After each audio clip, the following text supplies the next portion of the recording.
អ្នកនឹងតែថាមនុស្សរាប់ពាន់នាក់កំពុងរស់នៅជាមួយជំងឺទឹកនោមផ្អែមដោយមិនដឹងខ្លួនមនុស្សជាច្រើនគិតថាវាគ្រាន់តែជាការលើសចិត្តស្គាល់បន្តិចបន្តួចប៉ុន្តែការពិតវាគឺជាឃាតករលាក់មុខដែលអាចបំផ្លាញសរីរាង្គរបស់អ្នកពីក្បាលដល់ចុងជើងជម្រាបសួរនិងសួស្តីអ្នកទាំងអស់គ្នាថ្ងៃនេះយើងនឹងមកស្វែងយល់ឲ្យស៊ីជម្រៅថាតើជំងឺទឹកនោមផ្អែមគឺជាអ្វីតែអ្វីវាមានគ្រោះថ្នាក់ហើយយើងហាក់ការពារខ្លួនដោយរបៀបណាដើម្បីយល់ពីជំងឺទឹកនោមផ្អែមយើងត្រូវយល់ពីអ្វីទៅជាអាំងស៊ូលីននៅពេលដែលយើងញ៉ាំអាហាររាងកាយបំលែងវាទៅជាជាតិស្ករក្លីកូដើម្បីផ្ដល់ថាមពលលំពែងរបស់យើងមានតួនាទីផលិតអាំងស៊ូលីនដើម្បីបើកទ្វារកោសិកាឲ្យជាតិស្ករចូលទៅបានជំងឺទឹកនោមផ្អែមមានពីរប្រភេទធំប្រភេទទី1ប្រភេទកម្រនិងធ្ងន់ធ្ងរកើតឡើងដោយសារប្រព័ន្ធការពាររាងកាយដែលខុសផ្លូវហើយទៅវាប្រហារកោសិកាលំពែងដែលផលិតអាំងស៊ូលីននៅពេលដែលលំពែងត្រូវបានបំផ្លាញវាមិនអាចផលិតអាំងស៊ូលីនបានតទៅសោះជាច្រើនវាហៅថាជំងឺទឹកនោមផ្អែមលើកុមារឬយុវវ័យ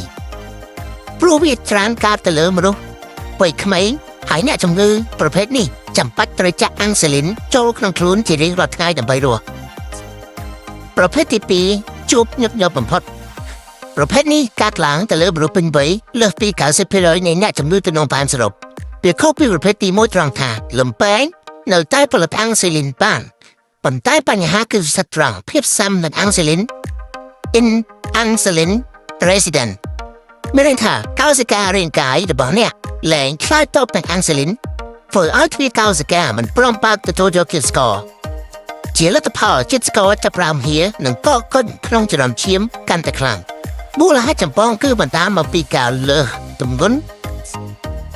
ខ្វះការហាត់ប្រាណនិងរបបអាហារដែលសម្បូរទៅដោយជាតិផ្អែមនិងខ្លាញ់អាក្រក់ក្នុងរយៈពេលយូរតើធ្វើដោយប្រតិទិនដឹងថាអ្នកមានរោគសញ្ញាជំងឺទឹកនោមផ្អែមសូមពិនិត្យមើលចំណុចទាំងនេះទី1នោមញឹកញាប់ជាពិសេសនៅពេលយប់ទី2ស្រេកទឹកខ្លាំងខុសធម្មតាទោះផឹកទឹកច្រើនក៏ដោយទី3ស្រកទម្ងន់ដែលមិនដឹងមូលហេតុទី4របួសឬដំបៅមិនងាយជាទី5កែចាប់ប្រាប់ស្រវាំង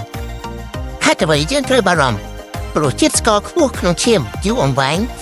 វានឹងទៅបំផ្លាញសរសៃឈាមតូចវាអាចបណ្ដាលឲ្យចង្រិតភ្នែកសារតម្រង់នោមរហូតដល់ត្រូវលៀនឈាមជំងឺបេះដូងនិងគ្រោះថ្នាក់សរសៃឈាមខួរក្បាលនិងវះកាត់អវយវៈប្រសិនបើមានដំបៅរលួយខ្លាំងលំនឹងល្អគឺជំងឺទឹកនោមផ្អែមប្រភេទទី2អាចបង្ការនិងគ្រប់គ្រងបានទី1របបអាហារកាត់បន្ថយជាតិម្សៅបាយមីស្ករនិងអាហារកែច្នៃបង្កើនការញ៉ាំបន្លែបៃតងនិងប្រូតេអ៊ីនជាតិទី2ការហាត់ប្រាណយ៉ាងហោចណាស់30នាទីក្នុងមួយថ្ងៃដើម្បីឲ្យរាងកាយប្រើប្រាស់ជាតិស្ករបានល្អទី3ពិនិត្យសុខភាពជាប្រចាំជាពិសេសយើងតែឈាមរាប់មើលតើកម្រិតជាតិស្ករក្នុងឈាមរបស់យើងមានចំនួនប៉ុន្មានតើលើសឬអត់សុខភាពមិនមែនជាការចៃដន្យនោះទេតែវាគឺជាការជ្រើសរើសការកាត់បន្ថយផ្អែមនៅថ្ងៃនេះគឺជាការសន្សំអាយុជីវិតសម្រាប់ថ្ងៃស្អែកប្រសិនបើអ្នកយល់ថាវីដេអូនេះមានសារៈប្រយោជន៍សូមកុំភ្លេចចុច like share និង subscribe ដើម្បីទទួលបានចំណេះដឹងសុខភាពថ្មីៗបន្ថែមទៀតពី ABP សុខភាពសូមអរគុណនិងជួបគ្នានៅវីដេអូក្រោយ